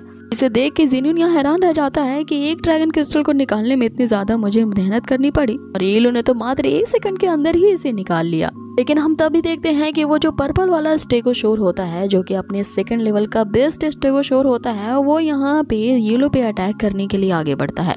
जिसके अटैक से बचने के लिए यहाँ जिन्यून सभी को वहाँ से विड्रॉ करने का ऑर्डर देता है। सभी लोग उससे बचते हुए तेजी से भाग रहे होते हैं, लेकिन तभी हम देखते हैं कि वो जो पर्पल शॉट होती है वो यहाँ पे येलो पे अटैक कर देती है। लेकिन ऐन वक्त पे ही इसके अटैक को जो याना होती है वो डॉज कर लेती है। यहाँ पे उस पर्पल शॉट के ऑसम पावर को देखते हुए येलो को एक आइडिया आता है और वो ये होता है कि येलो की जो पहली ड्रैगन शाशा होती है वो एक फाइट में मारी जा चुकी थी, इसलिए येलो को अपनी शक्तियों को बनाए रखने के लिए अब एक नए ड्रैगन की जरूरत होती है। इसीलिए वो इस पर्पल स्टेगोसोर को अपना स्लेव बनाना चाहती थी और किसी ड्रैगन को अपना स्लेव बनाने के लिए उस पे काबू करना बहुत जरूरी होता है।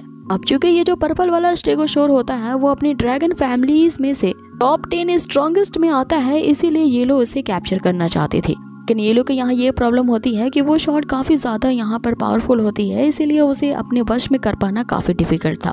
तभी जिन्यून और उसके जो दोस्त होते हैं वो येलो के यहाँ मदद करने का तय करते हैं। इसके लिए वो सभी यहाँ पे एक स्ट्रेटेजी बनाते हैं कि अगर इस इंपीरियल पर्पल वाले शॉट को उन्हें अपने वश में करना होगा तो इसे चारों तरफ से उन्हें घेरना होगा। क्योंकि ये शॉट काफी ज्यादा फास्ट मूविंग है, तो इसे कैप्चर करने के लिए यहाँ उन सभी को साथ में मिलकर काम करना होगा। और ये लोग अब अपनी स्ट्रेटेजी पे काम करते हैं, जहाँ सबसे पहले जो जिन्यून होता है वो उस शॉट पे अपने वाटर बॉम्ब से अटैक करता है। से वो जो पर्पल शॉट होती है यहाँ जिन्यून के पीछे लग जाती है। अब यहाँ जिन्यून जानबूझकर उस शॉट को अपने पीछे लगवाता है। आगे जब वो शॉट उसका पीछे करने लगती है तो यहाँ पे जिन्यून अब अपने वेपन से उस पे अटैक करता है। इससे उस शॉट का ध्यान पूरी तरह से डाइवर्ट हो जाता है और यहाँ येलो को मौका मिल जाता है कि वो अपने सोन चेन का यूज करते हुए उस शॉट को जकड़ ले। लेकिन हम उस शॉट को देखते हैं कि वो काफी ज्यादा पावरफुल होती है। यहाँ येलो की जो सोल चेन होती है वो इस पे कुछ अफेक्ट नहीं कर पाती। जिन्यून यहाँ येलो से फिर से एक बार और ट्राई करने को कहता है, लेकिन यहाँ येलो फिर से नाकाम हो जाती है क्योंकि वो तलवार वहाँ से भाग जाती है। लेकिन हम तभी देखते हैं कि उस तलवार को आगे भागने से रोक लेती है यहाँ पे याना, अपने वो फैंटम स्पाइडर का यूज करती है। लेकिन हम फिर भी उस तलवार को देखते हैं कि वो याना के फैंटम स्पाइडर पे अटैक करते हुए आगे बढ़ जाती है। लेकिन अब के बाद जो मिंगजुआन होता है वो उस तलवार को आगे बढ़ने से रोक लेता है। अब यहाँ इसी तरह से इनकी चेस शुरू होती है, जहाँ ये तीनों अपनी अपनी पावर का यूज करते हुए वो तलवार जैसे ही आगे बढ़ने की कोशिश करती है उसे रोक लेती हैं। जिससे वो तलवार अब एक लूप में फंस जाती है और अब यहाँ से भागने का उसके पास कोई और चारा नहीं होता। लेकिन वो तलवार यहाँ बहुत ज्यादा गुस्से में आ जाती है और वो लगातार यहाँ जिन्यून पे अटैक करने लगती है। जिन्यून भी अपने वेपन से उसके अटैक्स को डॉज कर लेता है, लेकिन फिर भी वो तलवार तेजी से आगे बढ़ते हुए जिन्यून को यहाँ पे मारने वाली होती है। इसी टर्निंग पॉइंट के साथ हमारे ये आज के एपिसोड का पार्ट यही होता है खत्म। नेक्स्ट एपिसोड की शुरुआत होती है और हम देखते हैं, लेकिन फिर भी वो तलवार तेजी से आगे बढ़ते हुए जिन्यून को यहाँ पे मारने वाली होती है कि मिंगजुआन जो होता है वो जिन्यून को यहाँ पे एक शील्ड से प्रोटेक्ट कर देता है, जिसपे यहाँ जिन्यून की जान तो बच जाती है। और अब याना की बारी आती है कि वो अपने फैंटम स्पाइडर का यूज करते हुए एक ऐसा ड्रैगन नेट फेंकती है, इसके अंदर से निकलने वाले जो जाले होते हैं वो उस तलवार को चारों तरफ से जकड़ लेते हैं। और यहाँ इसी मौके का फायदा उठाता है जिन्यून, जो कि येलो को ये ऑर्डर देता है कि वो जल्द से जल्द अपने सोल चेन का यूज करे। येलो ऐसा ही करती है और अपने सोल चेन से अब उस तलवार को जकड़ लेती है और यहाँ पर एक मंत्र पढ़ती है, इसके कारण वो जो अब इंपीरियल पर्पल शॉर्ड होती है वो येलो के वश में आ जाती है और अब उसके ऑर्डर्स को फॉलो करने लगती है। मींस के येलो के स्लेवरी चेन ने अब अपना काम शुरू कर दिया था और अब येलो के पास इंपीरियल पर्पल शॉर्ड थी जो कि अब उसकी नई ड्रैगन है, क्योंकि येलो ने अब उस पर पूरी तरह से काबू कर लिया है। अब आगे हम देखते हैं कि येलो इससे काफी ज्यादा खुश हो जाती है कि अब उसके पास एक नया ड्रैगन है, इसलिए वो अब उसे एक नया नाम देने वाली है। यहाँ येलो उसे शी कह के पुकारती है, जिस पे जिनून उसे कहता है कि तुम्हें उस ड्रैगन को एक अच्छे नाम से पुकारना चाहिए। आगे यहाँ जिनून सभी को थैंक्स कहता है क्योंकि उनकी मदद के कारण ही ये काम कर पाना संभव था। तभी हम देखते हैं कि यहाँ आसमान में उन्हें उड़ते हुए कई सारे ड्रैगन्स नजर आते हैं, जो कि कार्मन के द्वारा भेजा गया वही मास्क मैन का होता है। और ये जो का होता है वो यहाँ जिन्यून को पकड़ने के लिए आया था, क्योंकि उनके जो बिग बॉस होते हैं उसने ये ऑर्डर दिया होता है कि वो जिन्यून को किसी भी हालत में कैप्चर करके लाएं, क्योंकि जिन्यून के पास ही वो रेयर काइंड ऑफ ट्रेजर होता है जो कि एक ब्लू सी होता है और ये जिन्यून के पास है। और इसी खास ट्रेजर की तलाश उसी बिग बॉस को होती है।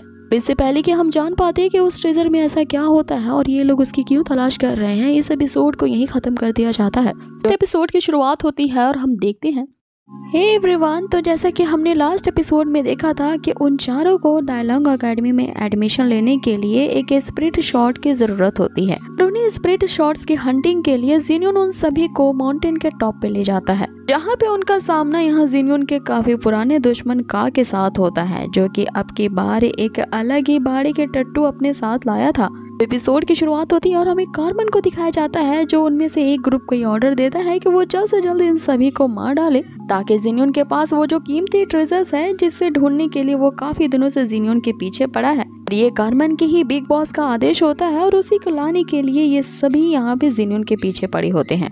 वो जो किलिंग ग्रुप होते हैं वो सभी एक साथ यहाँ पे जिन्यून पे अटैक करते हैं, लेकिन एन मौके पे ही जो मिंगजुआन होता है वो एक प्रोटेक्टिंग शील्ड क्रिएट करता है, जिससे सभी लोग बच जाते हैं। अब आगे ये सभी अपने आप को बचाने के लिए जंगल की तरफ दौड़ पड़ते हैं और जिनका पीछा यहाँ पे का के बंदे लगातार तेजी से कर रहे होते हैं। और आगे मिंगजुआन के ये पूछने पर कि आखिर इतने सारे लोग तुम्हारा पीछा क्यों कर रहे हैं, जिन्यून उससे कहता है कि ये अभी बातें करने का नहीं बल्कि दौड़ने का समय है। ये सभी अपने अपने ड्रैगन पे सवार होते हैं, लेकिन हम देखते हैं कि वो जो किलिंग ग्रुप्स होती है लगातार इन पे हमला कर रहे होते हैं। इसीलिए जिन्यून यहाँ डिसाइड करता है कि वो अब अलग अलग डायरेक्शंस में जाएंगे। ये देखते हैं वो जो किलिंग ग्रुप होते हैं वो भी अलग हो जाते हैं और अब वो अलग अलग बंदे पे सेपरेटली फोकस कर रहे होते हैं। और यहाँ हम इन दो ग्रुप्स के बीच एक काफी शानदार फाइट को देखते हैं, जहाँ इनके फाइट के दौरान हमें इनके बीच एक यूनिटी भी दिखाई देती है। किस तरह ये लोग अपने अपने ड्रैगन की शक्तियों का यूज कर रहे होते हैं और अलग अलग तरह से उन किलिंग ग्रुप्स के बंदे पे अटैक कर रहे होते हैं।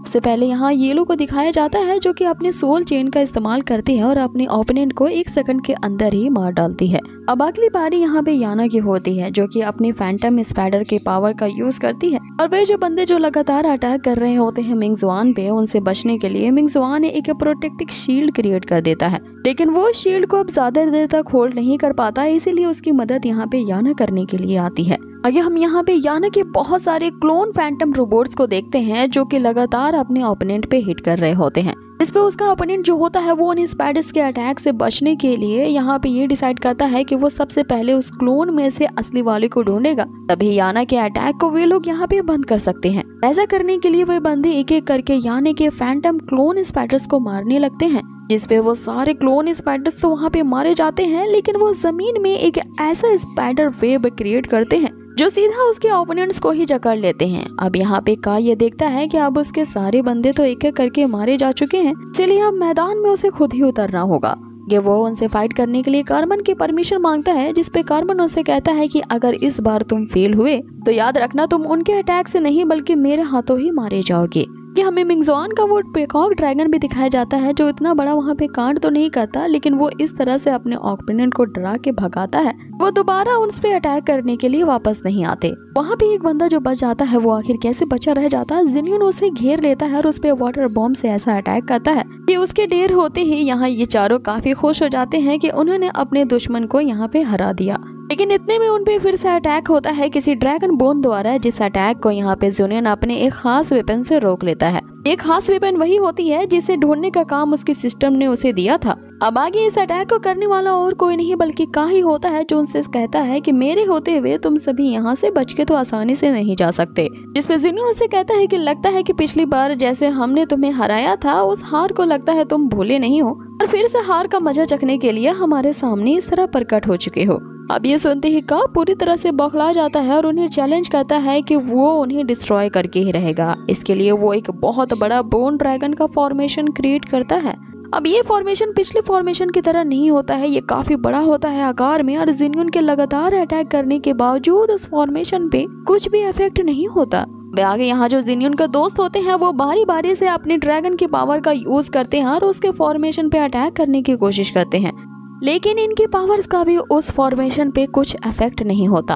आगे का उनसे कहता है कि मेरी एबिलिटी को तुमने कुछ ज्यादा ही अंडरएस्टिमेट कर दिया और अब मैं तुम्हें अपने बोन ड्रैगन की असली स्ट्रेंथ को दिखाता हूँ।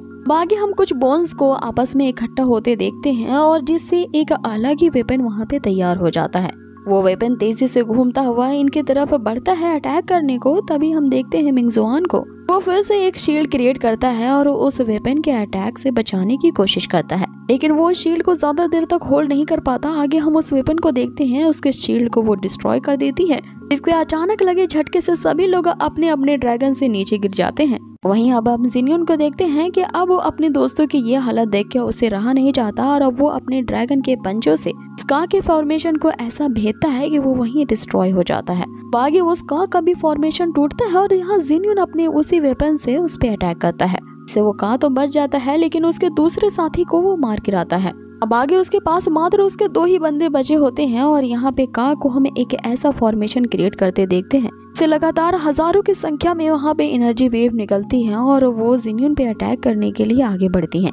तभी वहाँ पे ज़ुनियन के सिस्टम अपेयर होती है और हम जैसा कि जानते हैं कि जैसे ज़ुनियन के सिस्टम अपेयर होती है वो पूरा का पूरा टाइम वहाँ पे रुक जाता है, जहाँ उसकी सिस्टम उसे ये एक मैसेज देती है कि उसके ड्रैगन और उसके होस्ट को अब अपग्रेड किया जाता है। तो इस अपग्रेडिंग की प्रक्रिया में उन्हें थोड़ा टाइम लग सकता है। अब आगे हम देखते हैं कि ज़ुनियन के बॉडी में जो ड्रैगन मार्क होता है वो अपग्रेड होना शुरू हो जाता है, जिससे वहाँ पे एक बहुत बड़ी एनर्जी लाइट हमें दिखती है। ये देख के सभी लोग सरप्राइज रह जाते हैं कि आखिर ये हो क्या रहा है और हमें अब ज़ुनियन के ड्रैगन को दिखाया जाता है, जो अब धीरे धीरे अलग ही फॉर्म में ट्रांसफॉर्म हो रहा था। यहाँ पे ज़ुनियन के उस ड्रैगन के ट्रांसफॉर्मेशन को हम अगले एपिसोड में देखेंगे। जो एपिसोड की शुरुआत होती है और हम देखते हैं कि ज़ुनियन पे अटैक करने के लिए कारमन ने बहुत सारे किलिंग वॉरियर्स भेजे थे, लेकिन हम यहाँ देखते हैं कि ज़ुनियन उन सभी को मात दे देता है क्योंकि उसके सिस्टम ने उसके ड्रैगन को और उसे अपग्रेड जो कर दिया था।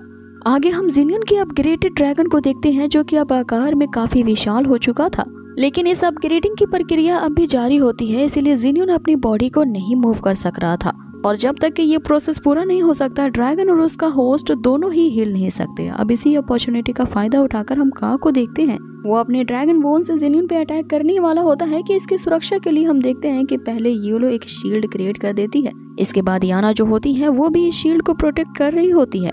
अब आगे यहाँ ज़ुनियन को प्रोटेक्ट करने के लिए जो येलो होती है वो अपने ड्रैगन शॉट को एक्टिवेट करती है और फिर हम यहाँ ज़ुनियन की टीम की एकता को देखते हैं कि वे सभी मिलकर के उस ड्रैगन शॉट की पावर को इंक्रीज करने में जुट जाते हैं, जिसके कारण वहाँ पे एक पावरफुल शील्ड क्रिएट हो जाता है और का के जो ड्रैगन बोन्स होते हैं उस प्रोटेक्टिंग शील्ड को तोड़ नहीं पाते। तभी वहाँ पर एक बहुत बड़ी एनर्जी का ब्लास्ट होता है और अब हम ज़ुनियन के ड्रैगन के नए अवतार को देखते हैं, जो कि अब ब्रॉन्ज लेवल पे प्रमोट हो चुका था और यहाँ लेवल अप होने के कारण ज़ुनियन के ड्रैगन को नए पावर्स मिलते हैं। पहले वो अपने एसिड वाटर बॉम्ब से अटैक करता था, लेकिन अब उसके पास उसकी नई स्किल नाइट्रोजन बॉक्स की पावर है। जैसे ही ज़ुनियन अपनी इस नई स्किल का उस का पे यूज करता है, उस का ड्रैगन जो कि बोन से बना होता है वो इस एसिड नाइट्रोजन अटैक को झेल नहीं पाता। तभी वो वहां से भागने की कोशिश करता है, लेकिन येलो की जो पावरफुल ड्रैगन शॉट होती है, क्योंकि उसने हाल ही में उस माउंटेन में कैप्चर किया था, उसी का यूज करके एक तगड़ा अटैक वो उस का पे करते हैं और उन सभी को लगता है कि हमने उस का को मात दे दी है। लेकिन तभी यहाँ पे कहानी में ट्विस्ट आता है और वहाँ पे गिरे हुए जितने भी बोन्स होते हैं वो फिर से इकट्ठा होने लगते हैं और अब हम वहाँ पे अवेयर होता देखते हैं उसी लॉर्ड कारमन को, जो अपनी शक्तियों का यूज कर रहा होता है और वहाँ फिर से उसी बोन ड्रैगन को बना लेता है। लेकिन अब की बार वो बोन ड्रैगन कई ज्यादा गुना बड़ा होता है। ये देख के जिन्योन उनसे कहने लगता है कि हमारे साथ तो यहाँ पे स्कैम हो गया, क्योंकि कितनी बार हम एक ही तरह के बोन ड्रैगन से फाइट करेंगे। आगे कार्वन उन सबको चैलेंज करता है ये कहते हुए कि मुझे लगा था कि मेरे किलिंग वॉरियर्स आसानी से तुम बच्चों को हरा देंगे, लेकिन मैं गलत था, क्योंकि तुम लोग के पास नई स्किल के साथ साथ काफी रेयर स्किल्स भी हैं और तुम सभी के स्किल्स को मैं अभी कैप्चर कर लूंगा और अपने इस अल्टीमेट बोन ड्रैगन का पार्ट बना दूंगा। अब आगे कार्मन उस बोन ड्रैगन के साथ मैदान में उतर चुका होता है, जिस ड्रैगन को कार्मन ही कंट्रोल कर रहा होता है। लेकिन यहाँ जिन्योन उस बड़े से बोन ड्रैगन की कमजोरी को समझ जाता है। वो इतना ज्यादा भारी था कि वो उड़ नहीं सकता था, इसीलिए वो यहाँ पे एक तरकीब लगाता है कि अगर किसी तरह से इस बल्कि ड्रैगन को बांध दिया जाए और फिर जिन्योन अपने ड्रैगन के पंजे से इस पे अटैक करे तो यहाँ पे इस ड्रैगन को डिस्ट्रॉय किया जा सकता है। और अपने इसी प्लान को एग्जीक्यूट करने के लिए वे सभी आगे बढ़ते हैं, जहाँ हम देखते हैं कि याना द्वारा अब एक स्पाइडर वेब फेंका जाता है, जिसे वह चारों बारी बारी से पकड़ते हुए उस ड्रैगन को बांधने की कोशिश करते हैं। और यहाँ काफी देर की मेहनत के बाद वे सभी लोग उस बल्कि ड्रैगन को उस स्पाइडर के जाले से बांधने में कामयाब हो जाते हैं।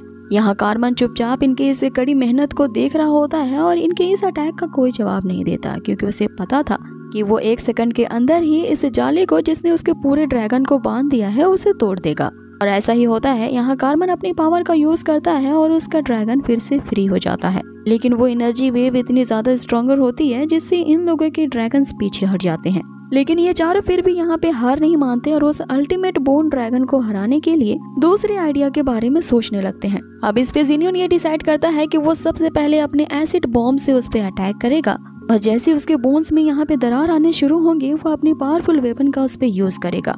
अब जिन्योन तो ऐसा ही करता है, लेकिन हम उस लॉर्ड कार्मन को देखते हैं कि अपने अराउंड एक शील्ड क्रिएट कर देता है, जिसपे लगातार यहाँ जिन्योन के कई बार अटैक करने के बाद भी वो उस शील्ड को नहीं तोड़ पाता। अब आगे यहाँ जिन्योन की मदद करने के लिए ये लोग जाना चाहते थे, लेकिन याना उसे रोक देती है ये कहते हुए कि मास्टर ने उस एसिड अटैक को करने के लिए अपने बहुत सारी एनर्जी को कंज्यूम कर लिया है और अगर तुम अभी उसकी मदद करने गई तो तुम्हारा ड्रैगन भी करप्ट हो जाएगा। इधर हम उस कार्मन को देखते हैं जो कि जिन्योन से कहता है कि अभी मैंने तुम पे अपना रियल अटैक दिखाया क्या है, अभी तो मैं सिर्फ डिफेंस कर रहा था। और उसके कहते ही अब उसके जो ड्रैगन्स होते हैं उसके पंखों में हम अजीब तरह के फॉर्मेशन को देखते हैं, जिससे निकलने वाले लगातार फायर वेव्स उन्हें हिट कर रहे होते हैं। यहाँ जिन्योन अपने वेपन से उन्हें हटाने की कोशिश कर रहा था, लेकिन वो फायर वेव उसके ड्रैगन को हिट करती है और जिन्योन यहाँ पे गिर जाता है। और अब आगे जब याना उसे डिफेंड करने के लिए जाती है तो उसे भी वो फायर वेव हिट करती है और वो भी नीचे गिर जाती है। अब अगले सीन में हमें दिखाया जाता है कि उस बल्कि ड्रैगन का बहुत बड़ा पैर यहाँ पे उन्हें कुचलने वाला ही होता है, लेकिन तभी मिंग जुआन उससे बचने के लिए एक शील्ड क्रिएट करता है। तो कार्मन उससे कहता है कि तुम लोग मेरे इस अल्टीमेट बोन ड्रैगन के सामने नहीं टिक पाओगे, क्योंकि इसके सामने तुम लोग किसी कीड़े से कम नहीं हो। और ऐसा कहते हुए वो पूरी तरह से मिंग जुआन को कुचल ही डालता है, जिसपे ये लोग ये देखते हुए बहुत ज्यादा एग्रेसिव हो जाती है और अब उसका सामना करने के लिए वो अपनी सोल चेन को एक्टिवेट करती है और उस बोन ड्रैगन को पूरी तरह से जकड़ लेती है।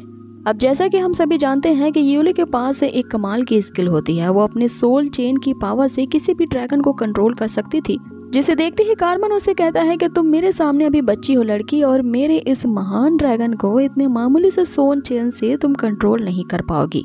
लेकिन हम वहाँ देखते हैं कि यूले के कमाल की पावर होती है, उसने उस सोल चेन का यूज करके उस ड्रैगन को कंट्रोल कर लिया था और जैसे ही वो उस बोन ड्रैगन को यह आदेश देती है कि मेरे फ्रेंड के ऊपर से हट जाओ, वो ड्रैगन तो अपना पैर हटा लेता है, लेकिन जैसे ही वो अपनी टेल को मूव करता है उसकी पूंछ से यहाँ येलो को लग जाती है। वो यहाँ नीचे गिर जाती है, जिसकी मदद करने के लिए जल्द से जिन्योन उसके पास पहुंच जाता है।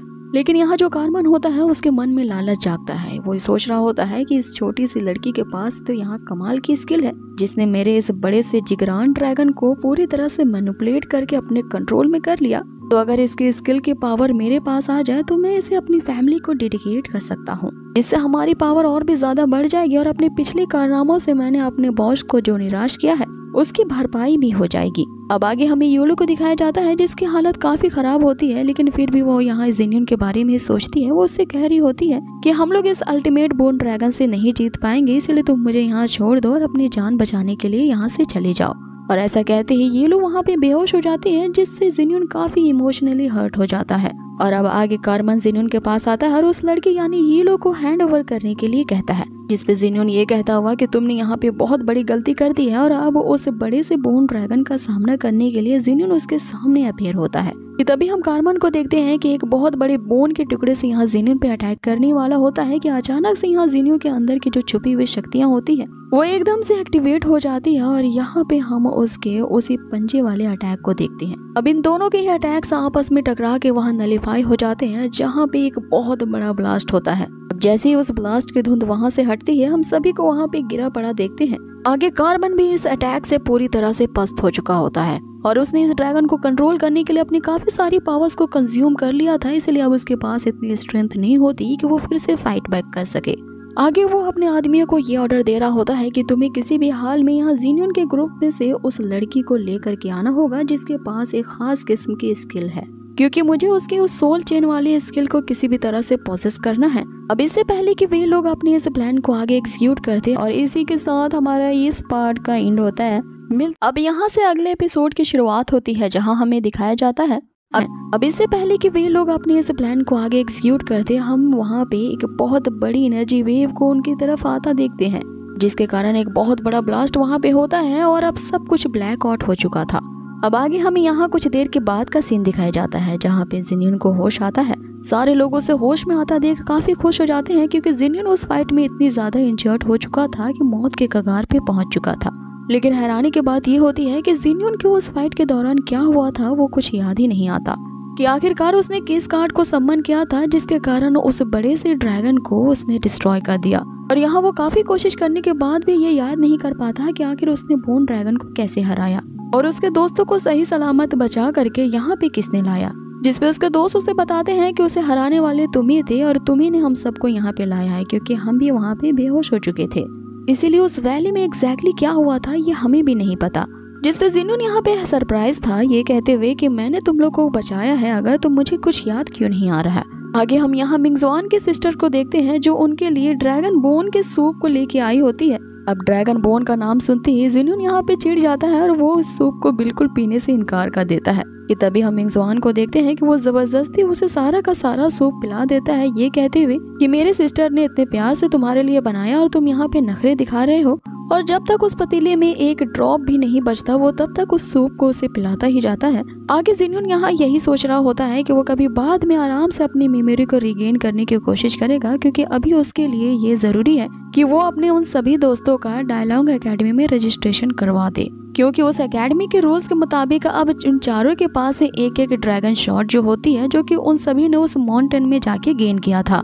आगे हमें डायलॉग एकेडमी को दिखाया जाता है, जहाँ पे रजिस्ट्रेशन करवाने के लिए वहाँ भारी मात्रा में स्टूडेंट्स इकट्ठा हुए थे, जिसे देख करके मिंगजवान का तो कॉन्फिडेंट काफी लो हो जाता है और वो सोचने लगता है कि इतने सारे डिसिपल्स के बीच क्या वो इसके पासिंग एग्जाम को क्लियर कर पाएगा कि नहीं। अब आगे जिनियन उन चारों के लिए वहाँ फॉर्म्स फिलअप कर देता है और उन्हें एकेडमी के द्वारा अब 7 दिनों के बाद बुलाया जाता है एंट्रेंस एग्जाम देने के लिए। अब ये सभी लोग उस फॉर्म को लेकर के काफी ज्यादा एक्साइटेड थे, लेकिन जिनियन अभी भी उस मेमोरी के बारे में ही सोच रहा था कि उसके सिस्टम ने जो उसे मिशंस दिए होते हैं, अगर वो कंप्लीट कर लेता है तो उसके सिस्टम रिवॉर्ड के तौर पे उसे एक नए लेवल पे ब्रेक थ्रू करवाती है। और अब जबकि जिनियन और उसका ड्रैगन अपग्रेड होते हुए एक नए ब्रॉन्ज लेवल पे ब्रेक थ्रू कर लिया है, तो अभी भी उसके सिस्टम उसके सामने क्यों नहीं अपेयर हो रही है उसे ये कांग्रेचुलेट करने के लिए। कि तभी जिनियन के दोस्त उसके इस ख्याल से उसे बाहर निकालते हैं और अब 7 दिनों को इन्हें टाइम दिया जाता है, इसलिए वो प्रैक्टिस करने का डिसाइड करते हैं। लेकिन हमें यहाँ एक सीन में इन लड़कियों के बीच की बातचीत को दिखाया जाता है, जहाँ पे याना जो होती है वो काफी ज्यादा वरीड होती है, क्योंकि जब से जिनियन उस वैली से वापस आया है और उसने उस बोन ड्रैगन को हराया है, उसकी काफी अजीब से बिहेवियर में काफी ज्यादा चेंज आया है। और यहाँ पे याना को अपने मास्टर यानी जिनियन पे शक हो रहा होता है कि वो आखिर इतना वियर्ड बिहेव क्यों कर रहे हैं। आगे यहाँ यूलो भी जब उस दिन के फाइट को याद करने की कोशिश करती है तो जैसा कि हमें पता है कि यूलो काफी ज्यादा यहाँ पे भूली है, वो याना को ये जवाब देती है कि हो सकता है कि जिनियन काफी ज्यादा भूखा होगा, इसीलिए इतना वियर्ड बिहेव किया होगा उसने।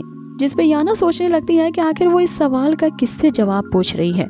आगे हमें यहाँ जिनियन को दिखाया जाता है, जो बार बार अपने सिस्टम को आवाज दे रहा था अपेयर होने के लिए, लेकिन उसकी सिस्टम वहाँ पे अपेयर नहीं होती, इसलिए वहाँ पे जिनियन आगे सोने का डिसाइड करता है। और अब हमें यहाँ पे उसी दिन के फ्लैशबैक का सीन दिखाया जाता है कि आखिर उस फाइट के दौरान ऐसा क्या हुआ था जो जिनियन को मेमोरी लॉस हो चुका है।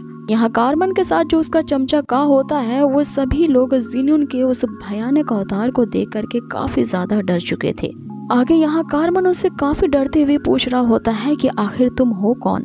आगे जिन्योन एक भयानक रूप में उसके सामने अपेयर होता है। यहाँ खुद भी जिन्योन अपने आप को इस रूप में देख करके अचानक नींद से उठ खड़ा होता है और यहाँ पे उसे कुछ समझ में नहीं आता कि आखिर उसके साथ क्या हुआ था।